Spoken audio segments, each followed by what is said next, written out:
ਥੋੜ੍ਹੀ ਇਨਵੈਸਟ ਤੋਂ ਸ਼ੁਰੂ ਹੋਣ ਵਾਲਾ ਹੈ। ਐਵੇਂ ਜ਼ਿਆਦਾ ਤੁਸੀਂ ਪੈਸਿਆਂ ਤੋਂ ਸ਼ੁਰੂ ਕਰੋ, ਤੁਹਾਨੂੰ ਘਾਟਾ ਆ ਜਾਏ, ਫਿਰ ਤੁਸੀਂ ਬਹਿ ਕੇ ਸੋਚੋ ਕਿ ਇਹ ਕੰਮ ਸਹੀ ਨਹੀਂ ਸੀ। ਨਹੀਂ ਅੱਛਾ ਜੀ, ਥੋੜ੍ਹੇ ਜਿਹੇ ਪੈਸਿਆਂ ਤੋਂ ਇਹ ਕੰਮ ਸ਼ੁਰੂ ਹੋਣ ਵਾਲਾ ਹੈ। ਸਿਰਫ 3 ਜਾਨਵਰਾਂ ਤੋਂ 3 ਬੱਕਰੀਆਂ ਲਓ, ਉਹ ਵੀ ਗੱਭਣਾ, ਮਤਲਬ ਕਿ ਸੂਣ ਵਾਲੀਆਂ। ਠੀਕ ਹੈ, ਕਮ ਸੇ ਕਮ ਉਹ 3 ਮਹੀਨਿਆਂ ਤੋਂ ਉੱਤੇ ਹੀ ਸੂਣ ਵਾਲੀਆਂ ਹੋਣ। 3 ਬੱਕਰੀਆਂ ਲੈਣੀਆਂ ਨੇ, 3 ਮਹੀਨਿਆਂ ਦੀਆਂ ਸੂਣ ਵਾਲੀਆਂ, 3 ਸਾਢੇ 3 ਮਹੀਨਿਆਂ ਦੀਆਂ। ਠੀਕ ਹੈ, ਉਹਨਾਂ ਨੂੰ ਤੁਸੀਂ ਜਨਾਬ ਤਕਰੀਬਨ 2 ਸਾਲ ਤੱਕ ਉਹਨਾਂ ਦੀ ਖਿਦਮਤ ਕਰਨੀ ਹੈ। ਸਿਰਫ 2 ਸਾਲ, ਜ਼ਿਆਦਾ ਨਹੀਂ। 2 ਸਾਲ ਉਹਨਾਂ ਦੀ ਖਿਦਮਤ ਕਰਨੀ ਹੈ। ਇਨਸ਼ਾਅੱਲਾ ਤੁਹਾਨੂੰ 2 ਸਾਲਾਂ ਦੇ ਵਿੱਚ ਹੀ ਪਤਾ ਚੱਲ ਜਾਏਗਾ ਕਿ ਤੁਸੀਂ ਇੱਕ ਥੋੜ੍ਹੇ ਜਿਹੇ ਪੈਸਿਆਂ ਤੋਂ ਕਿੰਨੀ ਮਿਹਨਤ ਕੀਤੀ ਹੈ ਅਤੇ 2 ਸਾਲ ਦੇ ਵਿੱਚ ਤੁਹਾਨੂੰ ਕਿੰਨੀ ਕੁ ਬੱਚਤ ਆ ਗਈ ਅਤੇ ਖਰਚਾ ਤੁਹਾਡਾ ਕਿੰਨਾ ਕੁ ਆਇਆ। ਠੀਕ ਹੈ ਭਾਈਜਾਨ, 3 ਬੱਕਰੀਆਂ ਸਾਢੇ 3 ਮਹੀਨੇ ਦੀਆਂ ਸੂਣ ਵਾਲੀਆਂ। ਠੀਕ ਹੈ, ਅਤੇ ਨਸਲ ਕਿਹੜੀ ਲੈਣੀ ਹੈ? ਨਸਲ ਮੈਂ ਤੁਹਾਨੂੰ ਦੱਸ ਦੇਣਾ, ਤੁਸੀਂ ਲੈਣੀਆਂ ਨੇ ਤਕਰੀਬਨ ਤੋਂ ਤਕਰੀਬਨ ਮੱਖੀ ਚੀਨੀ ਹੋਵੇ ਰੰਗ, ਅਤੇ ਨਸਲ ਜਿਹੜੀ ਹੈ ਉਹ ਤਕਰੀਬਨ ਪਿਓਰ ਦੇਸੀ ਨਹੀਂ, ਥੋੜ੍ਹਾ ਜਿਹਾ ਰਲਾ ਹੋਵੇ ਦੋਗਲੇ ਦਾ। ਠੀਕ ਹੈ, ਤਕਰੀਬਨ ਲੱਖ ਦੇ ਉੱਤੇ ਥੱਲੇ ਇੱਕ ਮਿਲੇਗੀ। ਉਹ 3 ਲੈਣੀਆਂ ਨੇ, ਸਾਢੇ 3 ਮਹੀਨੇ ਦੀਆਂ ਗੱਭਣਾ ਸੂਣ ਵਾਲੀਆਂ।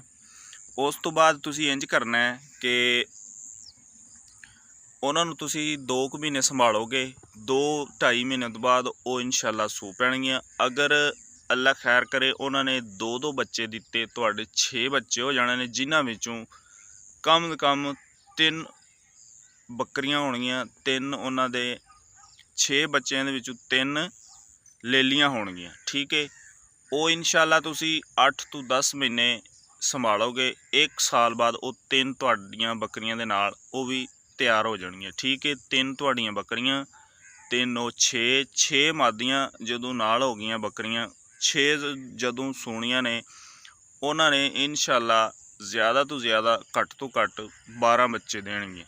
12 ਦੇ ਵਿੱਚੋਂ ਕਮ ਸੇ ਕਮ 6 ਤੁਹਾਡੀਆਂ ਫਿਰ ਉਹ ਬੱਕਰੀਆਂ ਹੋਣਗੀਆਂ, 3 ਪਹਿਲੀਆਂ ਅਤੇ 6 ਉਹ 9 ਬੱਕਰੀਆਂ ਉਹ ਤੁਹਾਡੀਆਂ ਹੋ ਜਾਣਗੀਆਂ। ਕਮ ਸੇ ਕਮ 8 ਤੋਂ 9 ਤੁਹਾਡੇ ਬੱਕਰੇ ਨਾਲ ਰਲ ਜਾਣਗੇ। ਠੀਕ ਹੈ, ਇੱਕ ਬੱਕਰਾ ਕਮ ਸੇ ਕਮ ਲੱਖ ਪਲੱਸ ਤੁਹਾਡਾ ਵਿਕ ਸਕਦਾ 2 ਸਾਲ ਦਾ।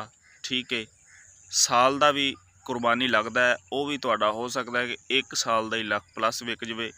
ਲੇਕਿਨ 2 ਸਾਲ ਦੇ ਵਿੱਚ ਇਹ ਹੈ ਕਿ ਤੁਹਾਡੇ 8-9 ਹੋਣਗੇ, ਤਕਰੀਬਨ ਲੱਖ ਪਲੱਸ ਬੱਕਰਾ, ਅਤੇ ਤਕਰੀਬਨ ਤੁਹਾਡੀਆਂ ਜਿਹੜੀਆਂ ਬੱਕਰੀਆਂ ਨੇ 6 ਅਤੇ 3 9-10 ਤੁਹਾਡੀਆਂ ਬੱਕਰੀਆਂ ਨਾਲ ਰਲ ਜਾਣਗੀਆਂ। ਤੁਹਾਡੇ ਕਮ ਸੇ ਕਮ 20 ਪਲੱਸ ਜਾਨਵਰ ਹੋ ਜਾਣਗੇ, ਜਿਨ੍ਹਾਂ ਦੀ ਮਾਲੀਅਤ ਕਮੋ ਪੇਸ਼ 10 ਲੱਖ ਪਲੱਸ ਹੋਏਗੀ।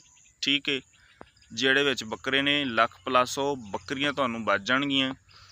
ਉਹ ਨੈਕਸਟ ਇਨਸ਼ਾਅੱਲਾ ਤੀਸਰੇ ਸਾਲ 'ਚ ਤੁਸੀਂ ਜਦੋਂ ਜਾਓਗੇ ਉਹ ਤੁਹਾਡੇ ਜਾਨਵਰ 30 ਤੋਂ ਪਲੱਸ ਹੋ ਜਾਣਗੇ। ਠੀਕ ਹੈ, ਇਹ ਇੱਕ ਛੋਟਾ ਜਿਹਾ ਪਲਾਨ, ਛੋਟੀ ਜਿਹੀ ਇੱਕ ਪ੍ਰੋਜੈਕਟ ਹੈ, ਅਤੇ ਥੋੜ੍ਹੀ ਇਨਵੈਸਟ ਤੋਂ ਸ਼ੁਰੂ ਹੋਣ ਵਾਲਾ ਹੈ।